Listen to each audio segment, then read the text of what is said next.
Yes, a very warm welcome to everyone. So today I am starting with the new series for IIT JEE Main's previous year problems, and I'm starting with the 2023 JEE Main's problems. So this is our first problem. The first problem is incorrect statement about borazine is it has banana shaped bonds, it has electron delocalization, it reacts with water, and it is cyclic in nature. So let us discuss borazine in detail. So we know that first of all borazine is B3N3H6, right? And we call it inorganic benzene. We call it inorganic benzene. Why we call it inorganic benzene? Because it is isostructural and isoelectronic with benzene. So it is isoelectronic and isostructural with benzene.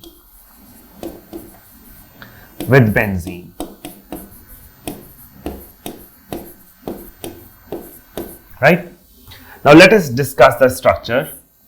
So it has 6-membered ring like this, alternate boron and nitrogen.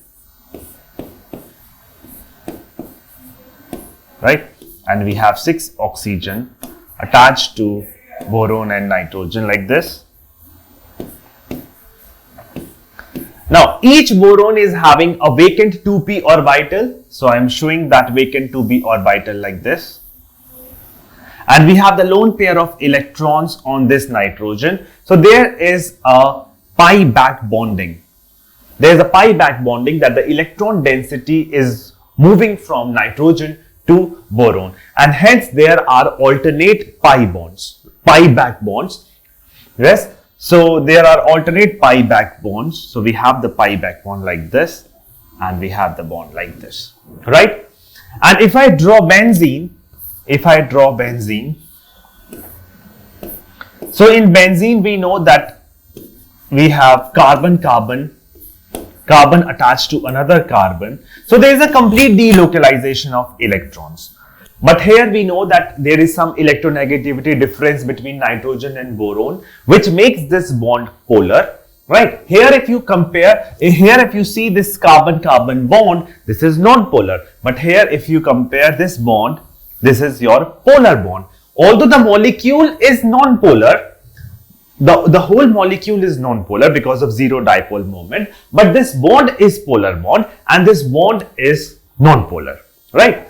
And if you talk about the delocalization and even conjugation, then conjugation and delocalization is more in benzene, right? Now, we know that this borazine is cyclic, this is cyclic, and there is a conjugation, Every atom is sp2 hybridized. Each boron and nitrogen is sp2 hybridized. It is sp2 hybridized. And if you see carefully, it is also following Huckel rule, right? It is also following Huckel rule, because if you put n is equal to 1, then you have 6 pi electrons following Huckel rule. So yes, it is aromatic in nature. It is aromatic in nature, just like benzene. But please note that because of the polarity in this bond, if I compare the thermodynamic stability of borazine and benzene, then borazine is more thermodynamically stable. Why? Because this bond is a polar bond. And you know that this polar bond is having more ionic character, and hence it is more thermodynamically stable. So if the question comes on thermodynamic stability, then borazine is the one which is more thermodynamically stable. But if you see conjugation and if you see the delocalization, then conjugation is more in benzene, right? Although both are aromatic and both are non-polar molecule. The whole molecule is non-polar, but we have this bond as the polar bond. Yes, this is your polar bond.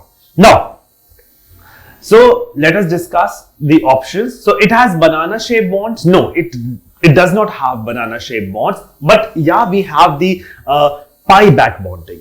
We can see the pi back bonding. So this is incorrect. So yes, this is one answer.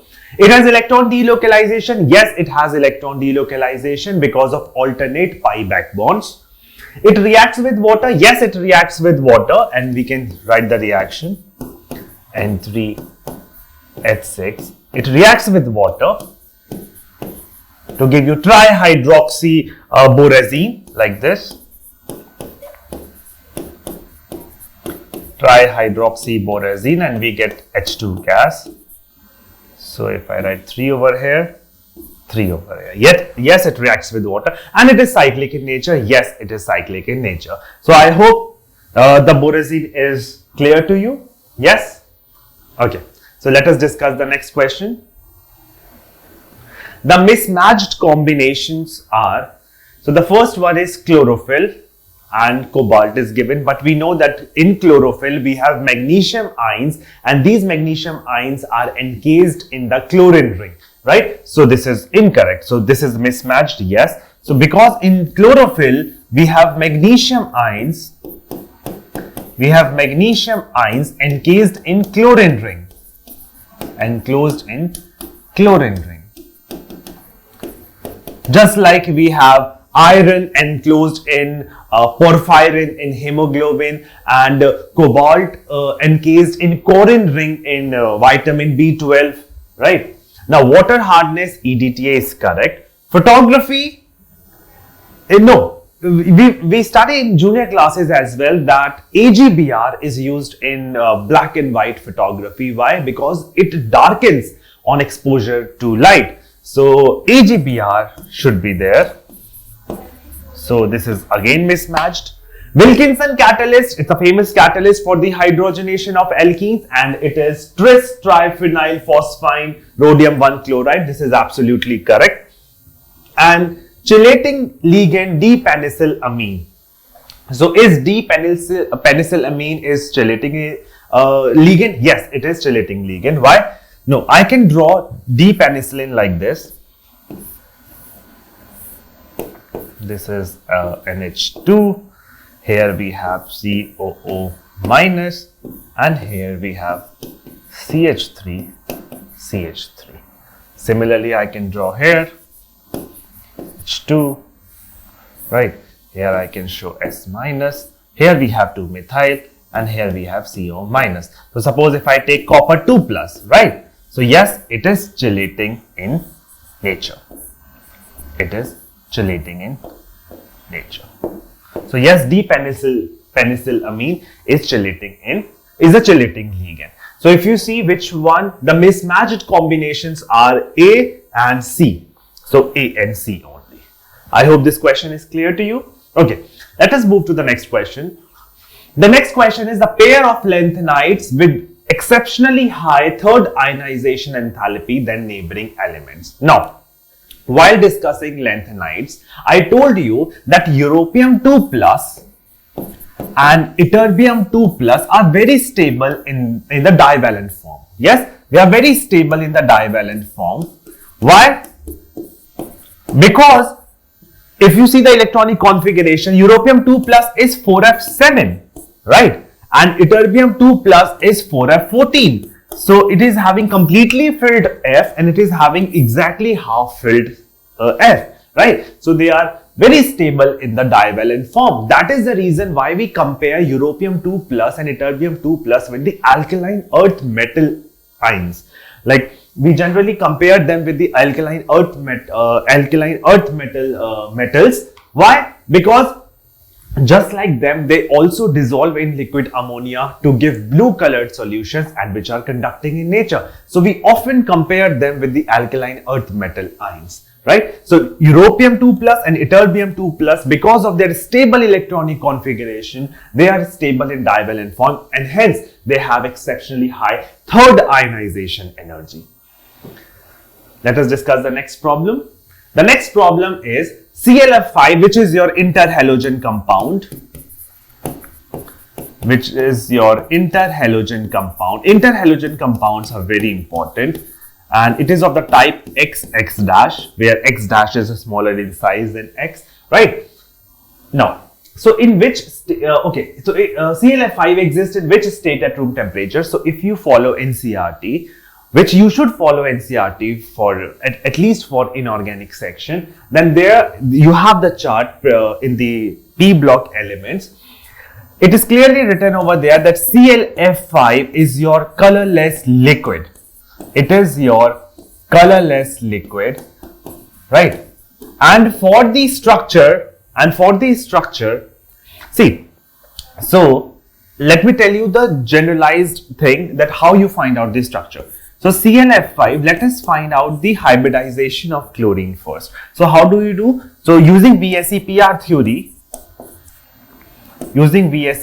theory, we can find out total valence electron count. What is that? We have 7 in chlorine and 7 again in fluorine, and there are so this is 35 plus 7, that comes out to be 42. Now 42 is greater than 8, so divided by 8. So 42 dividing by 8 is 8 into 5 is 40.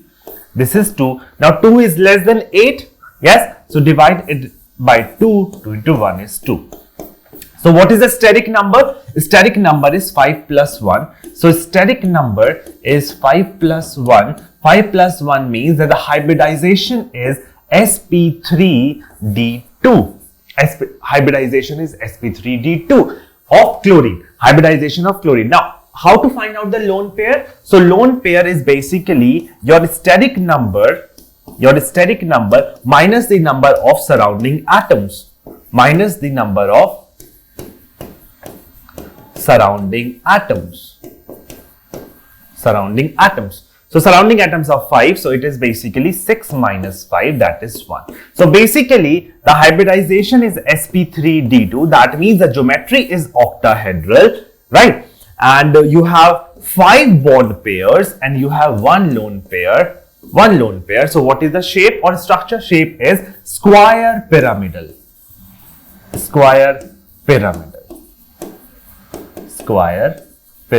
Like this. We have chlorine, 1 fluorine, 2nd, 3rd, 4th, 5th. These are fluorine, square pyramidal, right? Square pyramidal, and here we have the lone pair of electrons. So this is a square pyramidal. So it is a colorless liquid. So liquid state and square pyramidal and colorless. So 4th is the right answer. I hope the question is clear to you. Now let us discuss the next problem. So we have considered the given reaction. We have beryllium hydroxide and strontium hydroxide gives you the product. Now we know that beryllium hydroxide is amphoteric in nature, and as you go down the group in the hydroxides of group 2, we know that the basic character increases. So strontium hydroxide is a stronger base, right? And in that case, it is acting as a Lewis acid. Yes, it is acting as an acid because it is amphoteric in nature. It is amphoteric in nature, right? And we know that what do we get? We know that berylates are formed, right? Berylates in the form of BOOH whole 4 2 minus, it is formed. This is your berylate ion. Yes, it is your berylate ion. Berylate ion. And you know that in this berylate ion, basically Be is tetrahedrally bonded in the product. Yes, it is tetrahedrally bonded. So incorrect statement you are supposed to tell. So first is correct. Be forms cationic part. No, Be is forming the anionic part. So Be is forming the anionic part. It's a part of an anion. It is an acid-base reaction. Yes, it is an acid-base reaction. And beryllium hydroxide acts as a Lewis acid. Yes, it is acting as an acid here because strontium hydroxide is acting as a base. So Be forms cationic part is the incorrect statement in this particular question.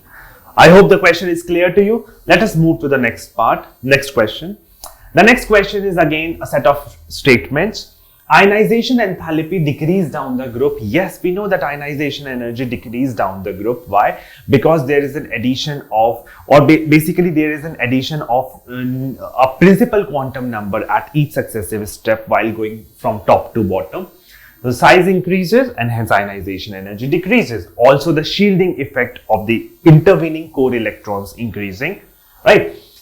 So electron gain enthalpy of fluorine is more negative than chlorine. No, this is a wrong statement because we know that electron gain enthalpy of chlorine is more negative than that of fluorine. Why? Because in fluorine, because of the small size, there are inter-electronic repulsions, right? So yes, this is incorrect. Similarly, if you see in group 16, the oxygen is the first member in group 16, but then sulfur is having more negative electron gain enthalpy than oxygen. Again, because of the same reason, because it is of small size and hence there are inter-electronic repulsions. So Al2O3 is amphoteric. Yes, Al2O3 is amphoteric, but NO is not amphoteric. Nitric oxide is an example of neutral oxide. Carbon monoxide, nitric oxide, it is neutral. It is not amphoteric. So this is also incorrect. Now next statement, electronegativity depends upon the number of surrounding atoms. No, electronegativity depends upon the nature of the surrounding atoms, right? It is not constant, it varies as the surrounding atom is changed. But then number of surrounding atoms, no, it doesn't depend upon the number of surrounding atoms. So this is also wrong. For example, now what I meant by the nature of the surrounding atom, like for example, if I have sodium hydride, we know that this hydrogen is in the presence of hydride, right? But if you see HCl, here it is in the form of hydrogen and we say the partial positive charge. So yes, it depends upon the nature of the surrounding atom. The electronegativity is not constant, it varies as the surrounding atom is changed. But then it is not depending upon the number of surrounding atoms. So number of incorrect statements are 1, 2, 3, 3 incorrect statements. I hope the question is clear to you. Let us move to the next question. The next question, this is a direct question from NCERT. If you see the NCERT of class 11th, part 2, chapter hydrogen, there it is written for the removal of, hardness. So to remove the permanent hardness of water. So permuted process is more efficient than synthetic resin method? No. It is the synthetic resin method where we use the cation exchange resins that is more efficient than the synthetic resin, than the permuted method. So this statement is wrong. And in synthetic resin method, soluble salt of sodium is formed. Basically, it is an insoluble salt that is formed. So insoluble form. Again, direct question from the NCERT, direct statement from the NCERT, insoluble form. So both the statements are incorrect. So both the statements are incorrect. Next question. Now this question from MOT, molecular orbital theory. In which of the following options the species changes from paramagnetic to diamagnetic and bond order increases? First of all, we know that in nitrogen there is sp mixing. So if there is sp mixing, the diagram in the case of N2 is, the molecular orbital diagram is sigma 1s2, sigma anti-bonding 1s2, sigma 2s2, sigma anti-bonding 2s2, then pi 2px is equal to pi 2py, then sigma 2pz, pi star 2px is equal to pi star 2py, and then finally it is sigma star 2pz. So basically this is your bonding, this is your anti-bonding, bonding, anti-bonding, bonding, bonding, anti-bonding, anti-bonding. Why such diagram? Because of the sp mixing. Because of the sp mixing. But then if you see after nitrogen, like if it is oxygen and for that matter, if you take nitric oxide, there is one atom where sp mixing takes place, that is N, right? So in this nitric oxide, sp mixing will take place. Even if one atom is undergoing sp mixing, then whole of the molecule will undergo sp mixing. So if you see, so let us discuss the third example, that is, let us discuss the diagram of nitric oxide, the MOD of nitric oxide. So first of all, what is the total electron count? Total electron count is 7 plus 8, that is 15, right? So let us start filling in accordance to Aufbau principle, Pauli exclusion principle, and Hund's rule of maximum multiplicity. 1, 2, 3, 4, 5, 6, 7, 8, 9, 10, 11, 12, 13, 14, 15, right? So if you see what is the bond order here, if you see what is the bond order here, bond order is 1 plus 1 plus 1, 3, 3 minus half, that is 2.5. You know, every electron in bonding contributes to 0.5 and every electron in the anti-bonding contributes again to minus 0.5. So this is, bond order is 2.5 and yes, it is paramagnetic in nature. But then if you see NO plus, nitrosyl, if you see NO plus,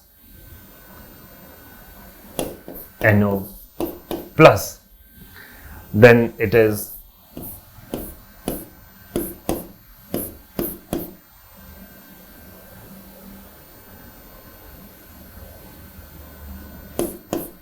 right. So 1, 2, 3, 4, 5, 6, 7, 8, 9, 10, 11, 12, 13 and 14. Why? Because here the total electron count is 15 minus this electron due to this plus charge. So that is 14 electrons and the bond order is 3. The bond order is 3 because of this, this and this. The bond order is 3 and it is diamagnetic in nature. So if you see from paramagnetic to diamagnetic and bond order increases, it is in the C option, that is NO to NO plus. I hope the question is clear. So let us stop here. We will continue with our series of JEE Mains PYQs in the next class. Thank you so very much. Do take care.